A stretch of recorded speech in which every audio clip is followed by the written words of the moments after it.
The fire crackled softly in the woods, its glow casting flickering shadows across the trees. The moon hung low in the sky, its silvery light mingling with the amber warmth of the flames. There she was, an alien woman unlike anything I had ever imagined. Her skin shimmered faintly, a pearlescent hue that seemed to shift colors with the movement of the firelight. Her eyes, large and luminous, held a depth that felt like staring into galaxies. She sat cross-legged on a log, her delicate hands warming themselves over the fire. I had stumbled across her by chance. Or perhaps, I mused, fate had led me here. The day had begun uneventfully. I'd set out for a weekend hike, eager to escape the grind of daily life and immerse myself in the serenity of nature. As the hours passed, I'd wandered farther than I intended, my curiosity driving me to explore unmarked trails and hidden glades. When the sun dipped below the horizon and the woods grew cloaked in shadows, I realized I was lost. That's when I saw the faint glow through the trees. First, I thought it might be another camper. But as I drew closer, the scene before me was anything but ordinary. My heart raced, a mix of awe and apprehension coursing through me. She hadn't seemed startled by my approach. In fact, she had turned her head toward me as if she'd known I was coming. "Hello," I said tentatively, stepping into the clearing. Her lips curved into a faint smile. "Hello, traveler." Her voice was melodic, carrying an otherworldly resonance that seemed to vibrate through the air. I hesitated, unsure of what to say. "How do you talk to an alien?" She didn't seem hostile, but the sheer strangeness of the situation left me tongue-tied. "You can sit if you'd like," she said, gesturing to a spot by the fire.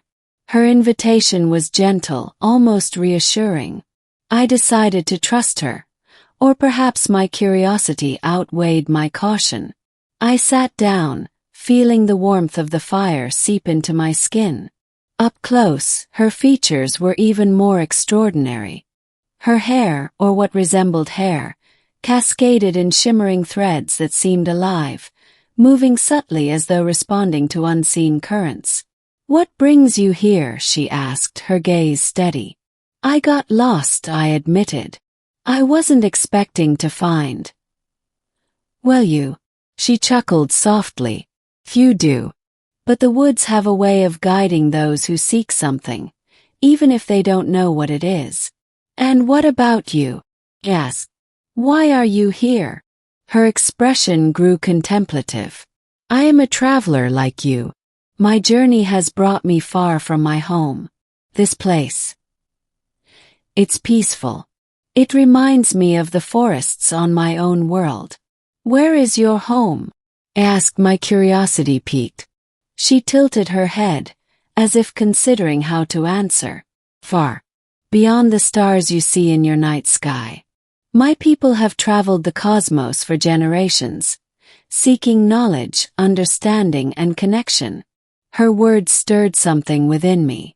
The thought of civilizations existing beyond Earth, exploring the vastness of space, was both humbling and exhilarating. "Do you come here often?" I asked, trying to lighten the mood. Her lips quirked into another smile. "Not exactly. This is my first visit to your planet. It's beautiful, though." Fragile. Fragile. She nodded. "Your world is vibrant and full of life, but it teeters on the edge. Your kind is both its greatest strength and its greatest threat." Her words stung because I knew they were true.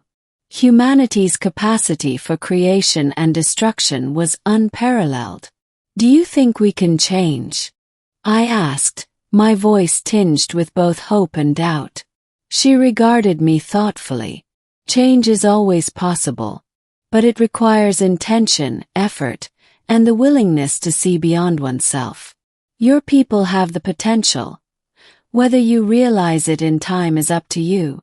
Silence fell between us, broken only by the soft crackling of the fire. Despite the weight of her words, There was a soothing presence about her. She radiated a calm that seemed to seep into my very bones. "What's your name?" asked finally. She hesitated for a moment before replying. "You can call me Ilara." "I'm Sam," I said, offering my hand. She looked at it curiously before placing her hand in mine. Her touch was cool, her skin smooth and slightly textured like fine silk. "It's nice to meet you, Sam," she said, her smile widening. We talked for hours. Ilara shared stories of her travels, of worlds filled with wonders and beings so diverse it boggled the mind. I told her about Earth, its beauty and its flaws, and my own small life within it. The fire burned low, but neither of us seemed eager to part ways.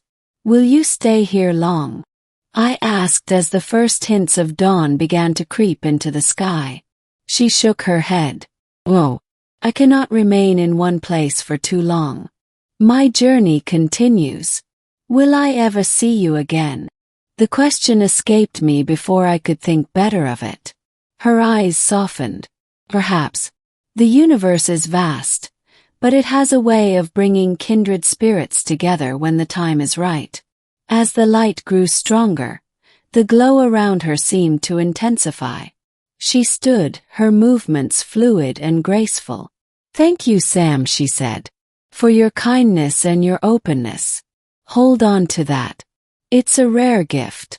Before I could reply, a soft hum filled the air. Ilara's form began to shimmer, her outline blurring as if she were becoming one with the light. And then she was gone, leaving only the faintest trace of warmth and the memory of her presence. I sat there for a long time, staring at the spot where she'd been. The fire had burned down to embers, and the woods were alive with the sounds of morning. Eventually, I stood and began the trek back, finding my way with surprising ease as if the forest itself was guiding me. When I finally emerged onto a familiar trail, it felt like waking from a dream. But the warmth in my hand where she'd touched me and the echo of her voice in my mind told me it was real. I returned to my life, but something within me had shifted. I carried her words with me, a quiet reminder of the interconnectedness of all things.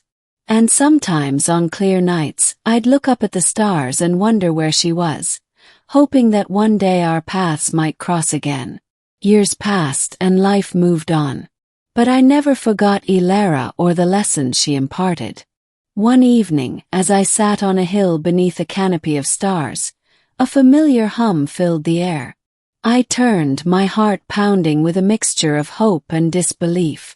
A soft light emerged from the horizon, growing brighter as it approached. And then there she was, standing at the edge of the clearing, her luminous eyes meeting mine. Ilara had returned.